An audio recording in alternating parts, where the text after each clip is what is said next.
Another day, another fascinating lecture at the Galactic Academy. And by fascinating, I mean mind-numbingly bureaucratic, with a side of species superiority complex.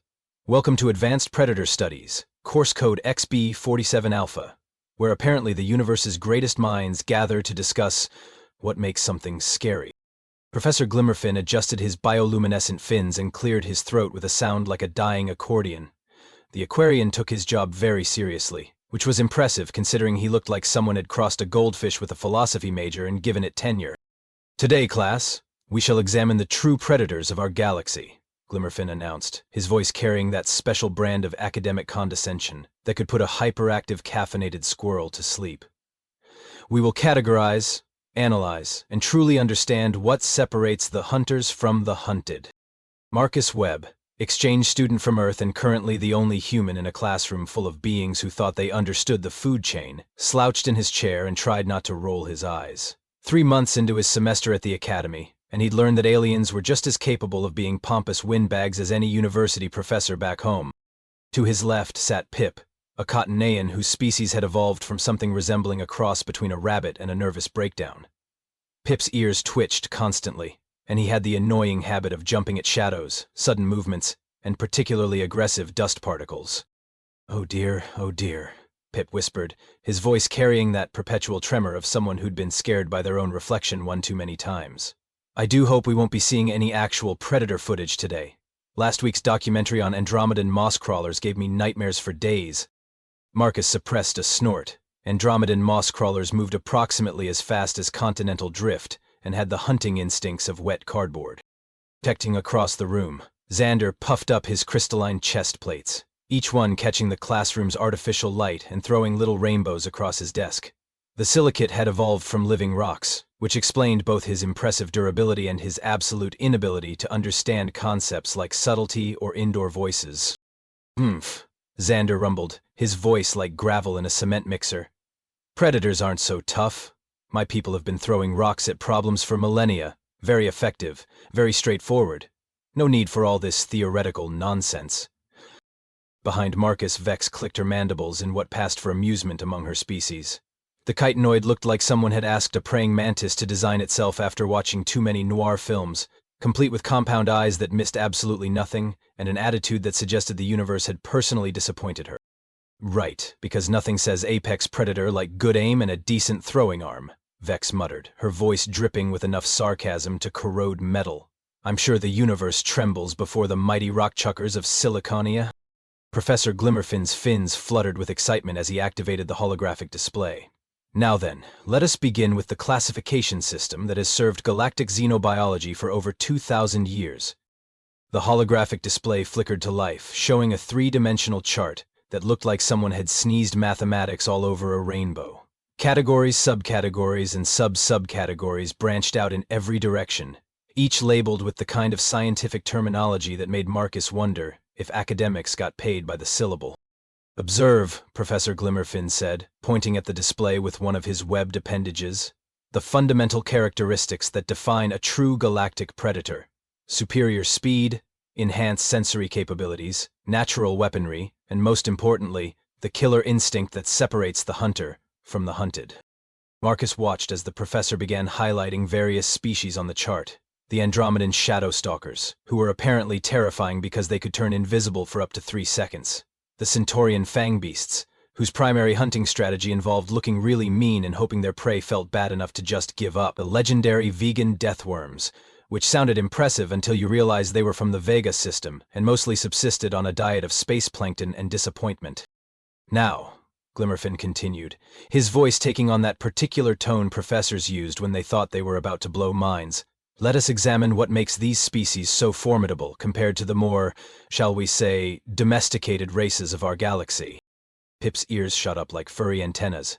Oh, Professor, if I may share something truly terrifying from my homeworld? Marcus braced himself. Pip's idea of terrifying usually involved things that wouldn't scare a particularly timid house cat. Please, proceed, young Cotonean, Glimmerfin said, practically glowing with academic encouragement. Well, Pip began, his voice dropping to what he probably thought was a menacing whisper. On Cautonia, we have these absolutely horrible creatures called grass nibblers. They're enormous, at least half a meter tall, with these massive teeth for chomping through vegetation. And the worst part? They travel in herds. Herds, Professor. Sometimes as many as 12 of them at once. Marcus had to bite the inside of his cheek to keep from laughing. Grass nibblers sounded like cosmic cows with attitude problems. Fascinating, Glimmerfin exclaimed, adding a note to his datapad. A perfect example of pack predation tactics, adapted for vegetarian consumption, truly terrifying in their efficiency. Xander's chest plates rattled with what passed for laughter among his people. You think plant-eaters are scary? My grandfather once killed a mineral mite with a single pebble throw from 50 meters away. 50 meters. That's the kind of precision that makes a real predator. A mineral mite, Vex interjected dryly, being a creature roughly the size of a grain of sand that feeds exclusively on dust particles. Size doesn't matter when you've got accuracy, Xander shot back, completely missing the point. Marcus was beginning to understand why Earth hadn't been invited to join the Galactic Council yet. If this was the universe's idea of a predator discussion, humanity's application had probably been filed under adorable but harmless. Professor Glimmerfin pulled up another section of his display, this one showing a small blue-green planet that Marcus recognized immediately.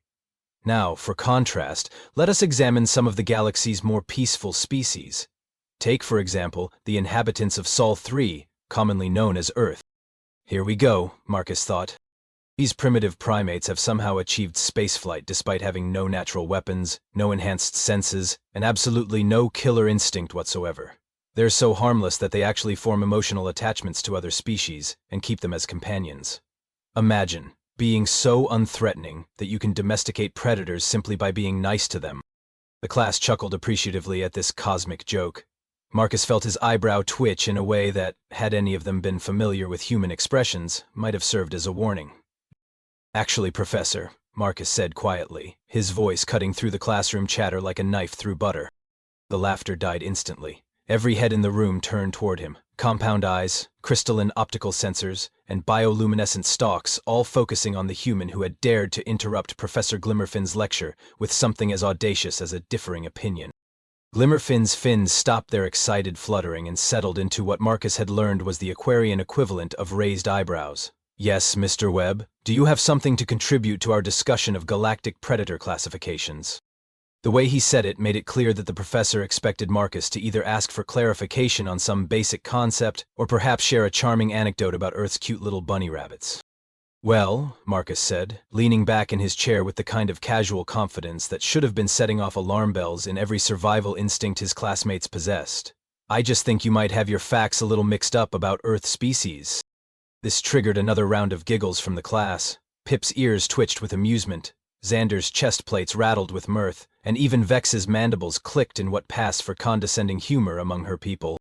Oh, this should be good, Xander rumbled. The human wants to tell us about Earth's mighty predators. What's next, Webb? Are you going to regale us with tales of fearsome creatures that chase sticks and roll over on command? Or perhaps, Vex added with her trademark sarcasm, he'll educate us about the terrifying hunting tactics of those deadly creatures that spend their days building dams and collecting nuts for winter. Professor Glimmerfin held up a webbed hand for silence, but his bioluminescent patterns were practically dancing with amusement. Now, class.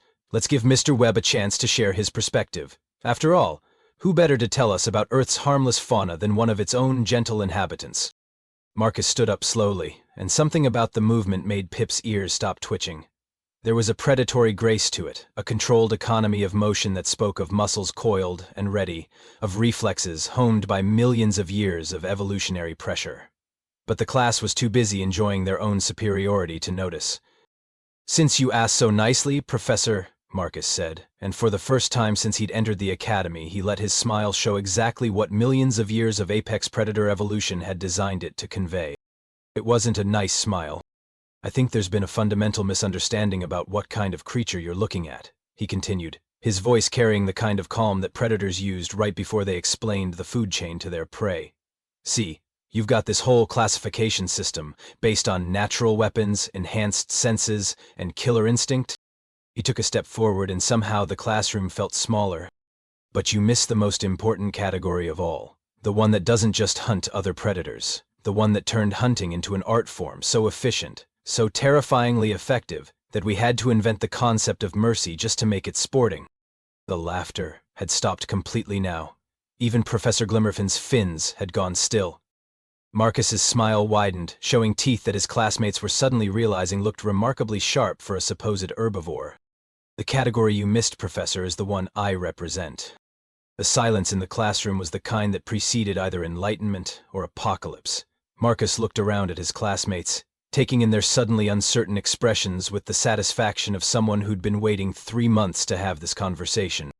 "I'm the Predator," he said simply, like he was announcing his major or commenting on the weather.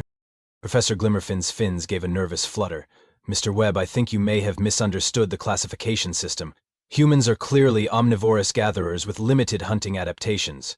Your species lacks the basic physiological requirements for true predation." "Do we?" Marcus asked, and his tone was so conversational that it took a moment for the menace to register. "Let me tell you about a little hunting technique we developed. We called it persistence hunting, and it's exactly as fun as it sounds." He began pacing slowly in front of the class, his movements fluid and controlled. Pip's ears had gone completely flat against his head. "Picture this," Marcus continued, his voice taking on the cadence of someone telling a campfire story. "You're a gazelle. Beautiful creature, fastest land animal on your continent. You can hit 60 kilometers per hour in full sprint. Your legs are built like coiled springs, your heart is a biological turbocharged engine, and your entire evolutionary history has been about running away from things that want to eat you." Xander shifted uncomfortably in his seat, his chest plates no longer rattling with amusement. "Now imagine," Marcus said, stopping his pacing to look directly at the class, "that something starts chasing you. Not sprinting, not pouncing, just jogging. A steady, relentless mechanical jog. You bolt, of course. 60 kilometers per hour of pure terror, leaving this weird bipedal thing in the dust." He paused for effect, letting that image settle in their minds. "But here's the thing about humans, class. We don't sprint, we jog. And we jog forever. While you're gasping for air after your incredible burst of speed, we're still coming. Same pace, same rhythm, like a biological metronome that's been set to inevitable death." Professor Glimmerfin's bioluminescent patterns were flickering erratically now. That's quite impossible. No creature can maintain pursuit indefinitely." "Oh, but we can," Marcus said cheerfully. "See, we've got these wonderful things called sweat glands. Most mammals pant to cool down, which means they have to stop running to catch their breath. We just leak coolant and keep going. Our prey runs until its lungs burn, stops to pant, and there we are again. Still jogging, still coming." Vex's mandibles were clicking rapidly, a sign of extreme agitation among her species.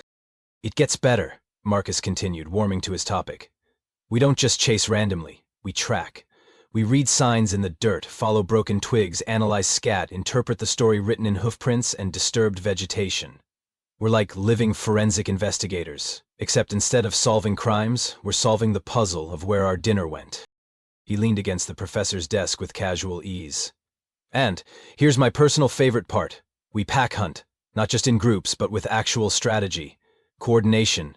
We communicate during the hunt, adjust tactics on the fly, set up ambushes, and drive prey toward waiting partners. We turn hunting into a team sport." Pip made a small whimpering sound. "But wait, there's more," Marcus said, his grin becoming absolutely predatory. "We don't just hunt during the day. We've got these fantastic forward-facing eyes with decent night vision. We can track and kill in conditions where our prey is half-blind. And our hearing? We can pinpoint the direction of sounds with terrifying accuracy." He straightened up, and somehow the movement made the entire class lean back in their seats. "Oh, and Professor, about those natural weapons you mentioned. We figured out something better than claws and fangs. We make our weapons. We craft them, improve them, pass down the knowledge of how to make better ones to our children. We took the concept of tool use and weaponized it so effectively that we've never met a problem we couldn't solve by hitting it with something." The holographic display behind Professor Glimmerfin flickered as the Aquarian's hands trembled on the controls. "A persistence predator with pack tactics, night vision, tool crafting, and the endurance to chase prey until it literally dies of exhaustion," Marcus summarized helpfully. "And that's just our basic hunting package. We haven't even talked about our psychological warfare capabilities yet." "Psychological warfare?" Professor Glimmerfin's voice cracked slightly on the words, his academic composure finally beginning to fracture. "Surely you're exaggerating the capabilities of—" Oh, Professor, Marcus interrupted gently. I haven't even gotten to the fun part yet. See, humans don't just hunt bodies. We hunt minds. We're psychological predators on a level that makes your average nightmare look like a pleasant daydream. He walked over to Pip's desk and casually leaned against it. The cottonionine was practically vibrating with terror, his ears so flat they were invisible. Let me paint you another picture, Marcus said conversationally. You're being hunted by humans, and you think you've escaped. You're hiding in your burrow, your nest, your cave, wherever your species goes to feel safe. And then you hear it. His voice dropped to barely above a whisper. Laughter. The word hung in the air like a death sentence. Not evil laughter, not maniacal cackling, just casual, conversational amusement. Because we're enjoying this. The hunt isn't just about food for us. It's about the challenge, the puzzle, the sheer intellectual satisfaction of outsmarting another thinking creature. We turned stalking prey into entertainment. Vex's compound eyes were fixed on Marcus with the intensity of someone watching a live explosive device. And here's where it gets really twisted, Marcus continued, his tone remaining as pleasant as if he were discussing the weather. We don't just hunt and kill. We study our prey. We learn their behavioral patterns, their social structures, their fears and weaknesses. We become experts in whatever we're hunting. Some humans spend their entire lives studying a single species, just to become better at predicting what it will do. He straightened up and walked toward Xander, whose crystalline structure was now producing a high-pitched harmonic of pure anxiety. You mentioned domestication earlier, Xander. Want to know how that really works? We don't just make friends with other species. We identify the most dangerous predators on our planet and we break them, psychologically. We take wolves, literal apex predators with pack intelligence, and we reprogram their brains until they think we're their pack leaders.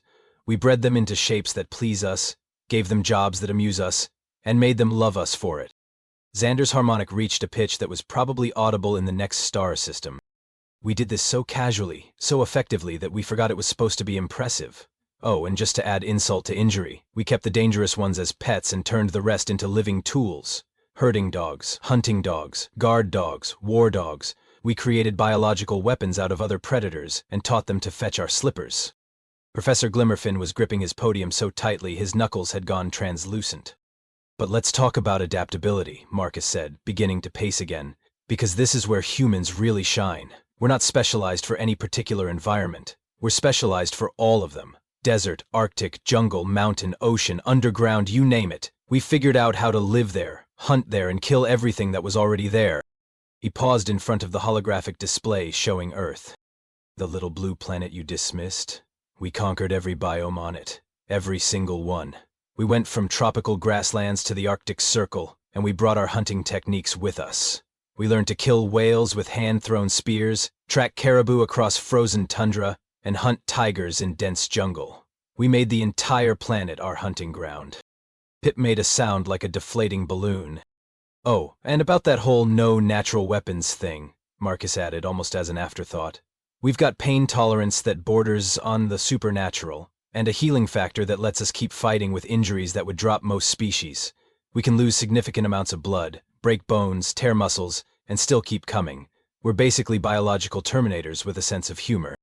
He turned back to face the class, his smile now absolutely terrifying. And the best part? The part that really makes us special? We don't just hunt for food anymore.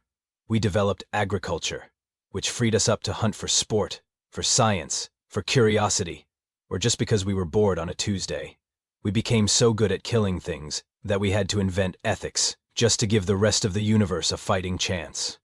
The classroom was dead silent except for the soft whimpering coming from Pip's general direction. So when you say humans are harmless, Marcus concluded pleasantly, what you're really saying is that we're such effective predators that we can afford to be nice to you.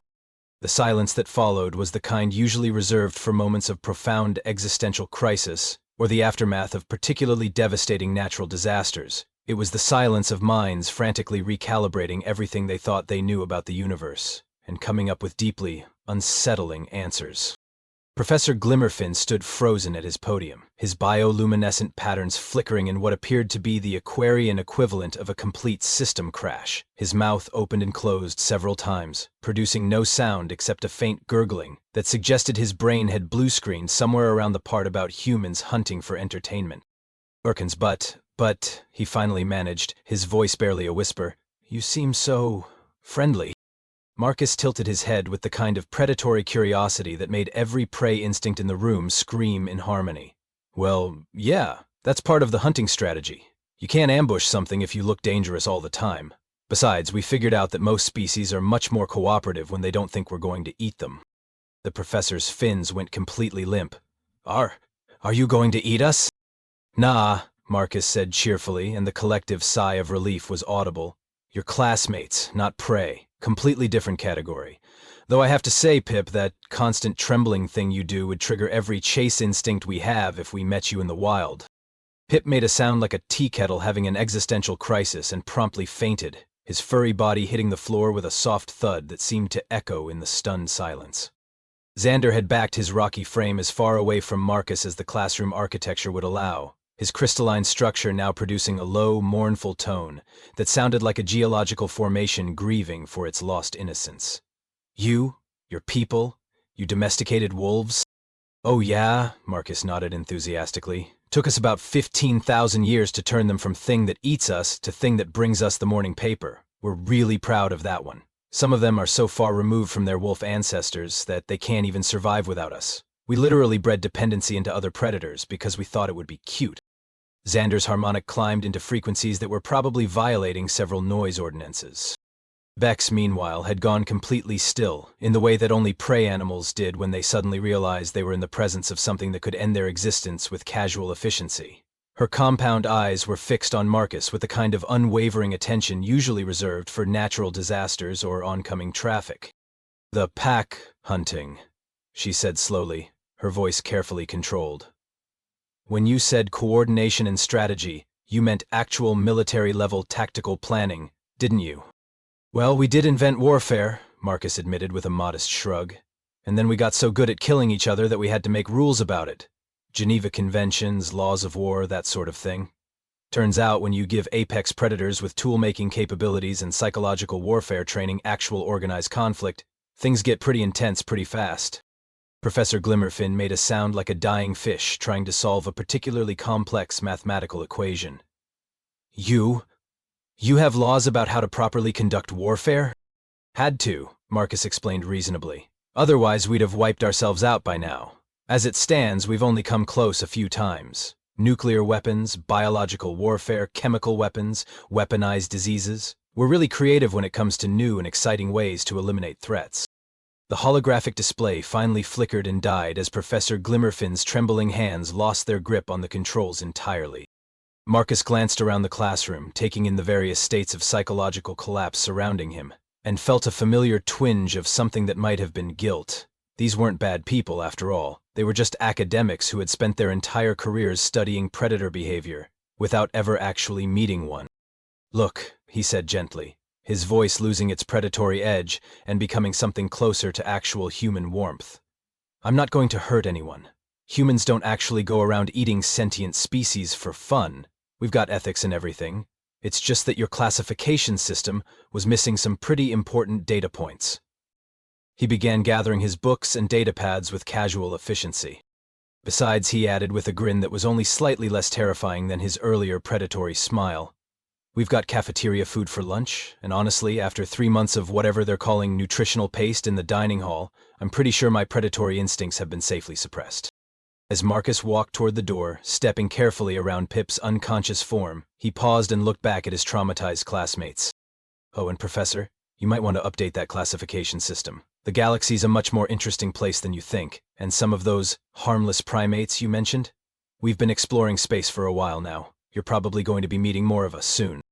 The door slid shut behind him with a soft hiss, leaving behind a classroom full of aliens who were going to need some serious therapy, and a professor whose entire worldview had just been systematically dismantled by a student who had spent the last 3 months politely taking notes and turning in his homework, on time. In the hallway, Marcus checked his schedule and smiled. Next up was Interspecies Diplomacy 101, where they were scheduled to discuss peaceful first contact protocols. This was going to be fun.